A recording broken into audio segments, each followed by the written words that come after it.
One of the most curious and fascinating ancient artifacts that has ever been found is the Phaistos Disk, recovered from the ruins of a Minoan palace on the island of Crete in the Mediterranean Sea.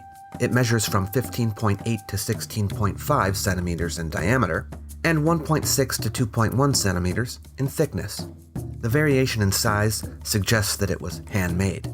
This unique disc is impressed with symbols on both sides, 242 of them to be exact, set in a spiral arrangement. Long regarded as one of the most enigmatic pieces of ancient art, the inscription upon it is still largely undeciphered. There have been many attempts at unraveling the mystery of the language, but to date, no theory has yet been vindicated. But I wanted to learn more about this mysterious object, so I decided to contact a specialist in Minoan archaeology, someone who has worked in excavations on Crete and who has studied the Phaistos Disk in particular. I'd like to share that conversation with you, and after that, I will tell you a few more interesting tidbits about the disc you may not know. I am here with Dr. Giorgia Baldacci, who is a specialist in Minoan archaeology, and she's a member of the Italian archaeological mission of Phaistos and Triada on Crete. She has a PhD in archaeology from the University of Venice, and she's done an in-depth study of the Phaistos Disk, so I thought, who better to talk to about this amazing artifact? Welcome, Giorgia. Thank you, David, for inviting me, and it's a pleasure to be here. Excellent. All right, so I have a few questions for you. The first question is, how and where was this disc discovered? The disc was recovered in 1908 in the palatial site of Feistos that is located in central southern Crete. It was found during the fieldwork carried out by the Italian archaeological mission under Luigi Pernier's direction. The disc was not found during regular excavations, but at the end of the day, during an evening inspection by the foreman Zacharias Iliakis. He spotted the disc in room 101 of the so-called northeastern complex, located at the northeastern edge of the palace. The stratum in which the object was found was a destruction level disturbed during the Hellenistic times. However, the bulk of the pottery that is associated to the disc is dated to Middle Minoan 3A mature. All right, so what is the date of the disc? Recent studies carried out on the building where the disc was found and the most relevant comparisons for the disc itself point to the end of the Proto-Palatial period, or at least to the very beginning of the Neo-Palatial period as the best chronological fit. In ceramic terms, we are speaking about the Middle Minoan 2B, Middle Minoan 3A phases. In absolute terms, we are between the second half of the 18th century and the first half of the 7th century BC. Okay, all right. So that's a long period of time, right? So there's a bit of flexibility there. Yeah. Is this disc authentic? Is it truly Minoan? More than once, since its discovery, the disc has been considered a forgery. However, recent research showed us that we have many clues that point to its authenticity. First of all, one of the 45 signs of the Phaistos Disk, which is called the comb sign, appears on other two artifacts that we found in Phaistos. Such artifacts. That means that someone couldn't have made it up. Is that right? Yeah, because such artifacts were found after the disc, decades later. So an hypothetical forger of the disc could not use such artifacts as a source to make a hoax. I understand. We have another class of materials, which is the Middle Minoan to impress ware, that is characterized by stamped decorations. Some of such decorations are very similar to the Phaistos Disk impressions. Also, this ware, the pots characterized by such decorations were found after the recovery of the disc. So again, an hypothetical forger could not use such artifacts as a source. I see. how was the disc made? The disc has a diameter of 16 centimeters and is 2 centimeters thick. It is made in fine pink clay, arguably fired intentionally, thus differing from the preserved linear A and linear B tablets, which were made in raw clay and only accidentally fired. The disc was stamped on both sides, and the inscription shows a spiral pattern that runs from periphery to the center. Some vertical small lines define 61 fields that contain groups of signs from 2 to 7 elements in each. Such signs are 242 in total and are made from 45 different stamps, likely of metal. For this reason, the disc is considered as the first example of written document made using movable type. Wow. So when you say metal, is this probably bronze? We don't, someone say that it could be gold. Oh. A very, very hard metal, but we do not have the proof, obviously. Yeah, and the fact that there were stamps means that they probably were stamping other things, right, with it. Yeah, that's possible. That's possible. Very interesting. And now, who made it? We can assume that the disc was made by a skilled craftsman or craftswoman working in a pottery workshop in the Festian area. Okay, all right.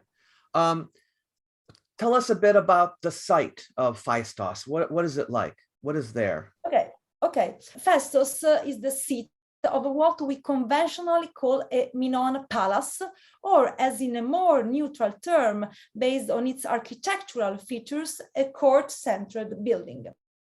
Actually, at Phaistos, as in other Minoan sites, two of these buildings exist, an old and a new palace. The first palace was founded at the very beginning of Middle Minoan 1B period, around 1900 BC. It had a prominent role in the region as a ceremonial and administrative center. In the destruction level of the first palace were found thousands of ceilings associated with linear A tablets. The first palace was then destroyed by two seismic events that took place in Middle Minoan 2B, up to 1700 BC, throwing the economic and political structures of the region into crisis. The second palace at Phaistos was reconstructed only a couple of centuries later, at the beginning of the late Minoan 1B period. This new palace had a brief life, perhaps less than 50 years. It was destroyed by an earthquake followed by fires. It seems that from the neo-palatial period and after the first destruction, the administrative capital of the territory was transferred to the nearby site of Aghiatriada, where a monumental building, a so-called Minoan villa, was built. I see. This set of affairs apparently continued also during the post-palatial period, that is from the second half of the 15th century to the end of the 13th century BC, when a mainland Mycenaean dynasty controlled the palace at Knossos. Phaistos reacquired its dominant position in the territory only at the end of the Minoan period, toward the end of the 13th century BC. Much later, in historical times, we see a resurgence of Phaistos in the last quarter of the 7th century BC, when a large temple was built. The long history of Phaistos was eventually brought to an end by the destruction at the ends of Gortyn in the middle of the 2nd century BC. I see. So you have your old palace period, you've got your new palace, and then you have your post-palace period, and then beyond. So the Phaistos disk fits in where in that timeline? We are between the end of the proto-palatial period and the very, very beginning of the neo-palatial period. Oh, I see. Okay, so it's pretty early. Yeah. Yeah. So in what script is the inscription written, and can we read it? Scholars generally agree in considering the signs of the disk as script signs. Some parallels are found between certain signs of the disk and the known Aegean scripts, the Cretan hieroglyphic, linear A and linear B. However, such parallels are not enough to suggest that the inscription on the disk belongs to any one of these scripts. In this sense, the script found on the Phaistos disk is unique. As a result of the lack of other documents written in the same system, it's not possible to read the inscription. Any meaningful analysis would require a good number of other documents to test it on, to substantiate the reading and verify its validity. Yeah, I always thought, oh, it's linear A. That's what it is. It's linear A, but it's not linear A, huh? No, it has something of linear A, but it's not linear A. I see. At least apparently it's not linear A. What have we learned from an examination of the script? Anything? As far as the script is concerned, on the basis of the number of the signs used, the majority of the Aegean epigraphists think that the script is a syllabic one. The 45 signs would be too many for an alphabet and too few for an ideographic script. I see. In this regard, the script of the disk would be aligned with the other known Aegean scripts that are syllabic. Another feature of the script that emerges from its examination is the repetition of certain combinations of signs. That gives a strong indication that the inscription renders a text of a religious or magical nature. Oh, so I'm kind of curious about that. So the combinations of the letters, how do they indicate that it's religious or magical? Because there are some combinations that are repeated more than once. So they're like incantations or spells or something? Or maybe like a prayer. And there's repetition. With religious context. I see. Okay, that makes sense. So in another kind of document, you don't need to repeat the same word or the same phrase many times. Yes, that makes sense. So we can't read the script, but we can deduce something about its content. Yes. Okay. Is the script found on any other objects? There are only some parallels between certain signs of the disk and the known Aegean scripts, the most with linear A. Several authors have pointed out that significant affinities exist between the inscription on the disk and that incised on the blade of the Arcalocori bronze axe, which was found in a Cretan cave in 1935. However, in the absence of other useful elements, we can only speak of a similarity between the two inscriptions and not of an identity of script. Sorry.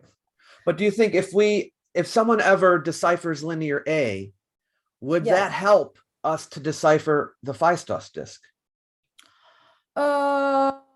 Somehow, yes, but we have to find an association between all the signs that are present on the Phaistos disk and specific signs of the linear A, and this is not possible for all the signs of the Phaistos disk. So I think that it won't be possible to fully decipher the disk at the moment. Yeah.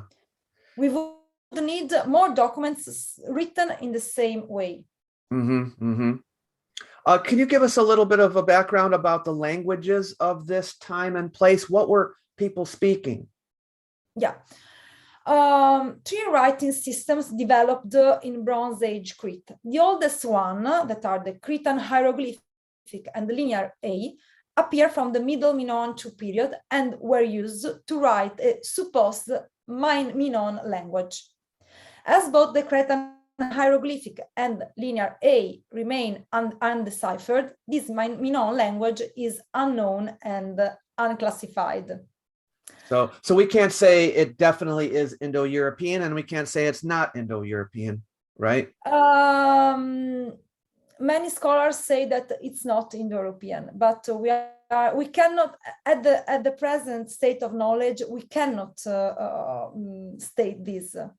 Moreover, in the present state of knowledge, we cannot exclude that the two writing systems, Cretan hieroglyphic and Linear A, were used to note two different languages. We cannot put that.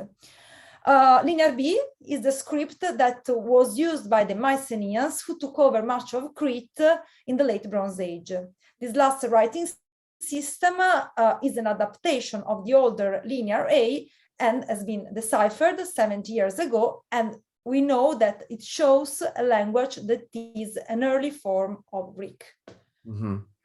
I see. Some people might wonder, like, well, wait a minute, if we can read it Linear A and Linear B, and Linear B is based on Linear A, why can't we read Linear A? Because for two reasons. First of all, because the documents in Linear A are not so much. In order to read a script, we need a lot of documents, and we don't have a lot of documents in Linear A. The second problem is that we don't know the language.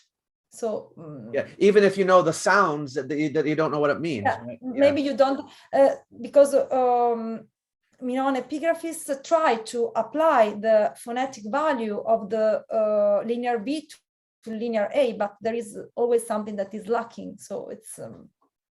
Yes. Have there been any serious attempts to decipher the script?